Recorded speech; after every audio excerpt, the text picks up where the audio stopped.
राज्यसभा के मेंबर सांसद डीपी वत्स की जो फौज में कर्नल भी रहे और बच्चों को नौकरी देने के सिलेक्शन कमीशन के चेयरमैन भी रहे, हमारे बीच में है। हमारे अनुज तुषार ढांडा जी जो आपके बीच में नौजवानों की टीम के साथ लगातार पार्टी का झंडा बुलंद किए हुए हैं। राजेश जी हमारे खेल प्रकोष्ठ के साथी राजकमल ढांडा जी और मेरे दुबड़ गांव के शानदार बुजुर्ग नौजवान साथियों प्यारे बच्चों का गाँव है दुबड़ गांव मैं पहले क्या है सन 82 में भाई जयप्रकाश जी मेरे प्रदेश कार्यकारिणी के सदस्य थे। मैं हरियाणा का युवा लोकदल का प्रधान और चौधरी चरण सिंह आए थे कैथल है। उस टाइम में इस हल्के के हर गांव में गया था। आज आपके बीच में फिर से आने का मौका मिला। मैं आपसे ये कहने आया, ये जो चुनाव है ये चुनाव मामूली चुनाव नहीं है, एमपी बनाने का चुनाव नहीं है। ये चुनाव देश की तस्वीर और तकदीर बनाने का और बदलने का चुनाव है। 2014 की मैं बात करूं कि 2014 में मनमोहन जी प्रधानमंत्री थे। अमेरिका गए तो पगड़ी की तलाशी ले ली कि कहीं पगड़ी में बम तो नहीं। इससे बड़ी बेइज्जती और दुर्गति देश की कोई नहीं हो सकती। और उसी अमेरिका में जब मोदी जी जाते हैं तो रेड कारपेट बिछाई जाती है, व्हाइट हाउस के दरवाजे खोल दिए जाते हैं और 10,000 हिंदुस्तानियों को डिनर खाना खिलाया जाता है रात का। और राष्ट्रपति और उसकी पत्नी मोदी जी के अगल बगल में पूछते हैं जी क्या खाओगे। ये है देश की इज्जत, देश का सम्मान। और जिल्लत की 100 वर्ष की जिंदगी से सम्मान के 2 पल काफी है। देश का सम्मान बढ़ाया मोदी जी ने। अमेरिका के दबाव में नहीं आया, अपना झंडा बुलंद किया। यूक्रेन और रशिया का युद्ध है। युद्ध विराम करने वाला दुनिया के इतिहास में पहला प्रधानमंत्री है नरेंद्र मोदी, जिसने दोनों देशों को कहा भाई लड़ते रहियो, 3 दिन के लिए युद्ध विराम कर दो और हमारे बच्चों को निकालो।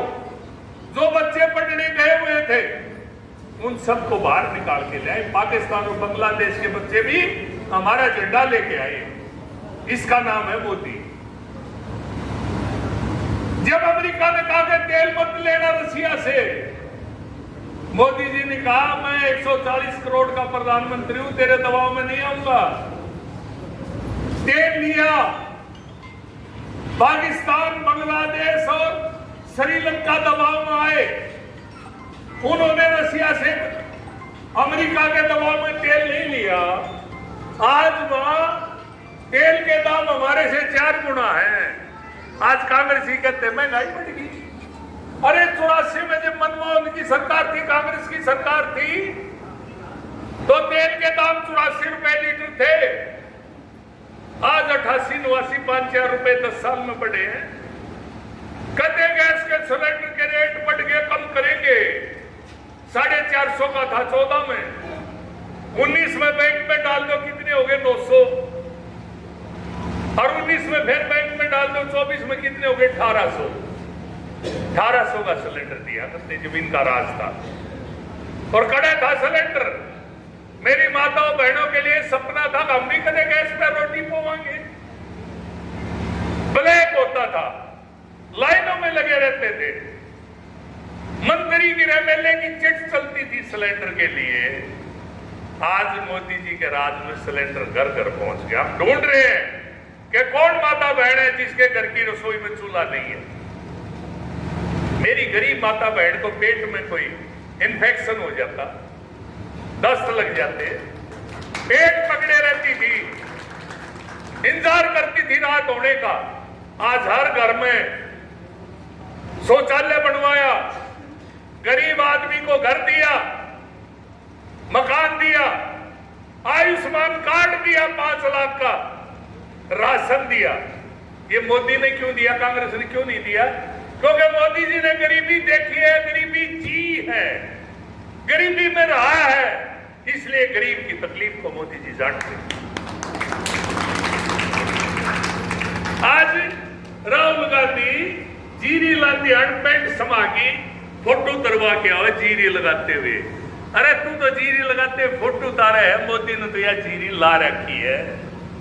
यह गरीबी जी है, इस गरीबी में पैदा हुआ है, इस गरीबी में पैदा होके बड़ा होते होते प्रधानमंत्री की कुर्सी तक गया है।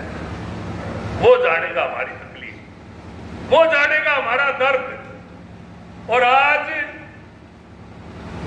हिंदुस्तान का राष्ट्रीय ध्वज जो कुछ ही लोग वीआईपी लोग अपने घर पर सरकारी बिल्डिंगों पर लहरा सकते थे, एक शख्स है जिसका नाम है नवीन जिंदल है, जिसने सुप्रीम कोर्ट तक लड़ाई लड़ी और गरीब से गरीब आदमी को तिरंगा अपनी झोपड़ी पर फहराने का अधिकार दिलवाया कानूनी।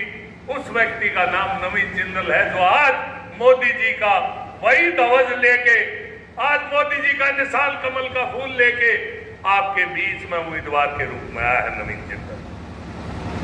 ये जो ध्वज है, जो राष्ट्र प्रेमी है, जो देश के प्रति पीड़ा और तकलीफ रखते हैं, वो सब लोग सारी पार्टियों में छोड़ छोड़ के बीजेपी में आने लग रहे हैं। उसी कड़ी में देशभक्ति का जज्बा लेके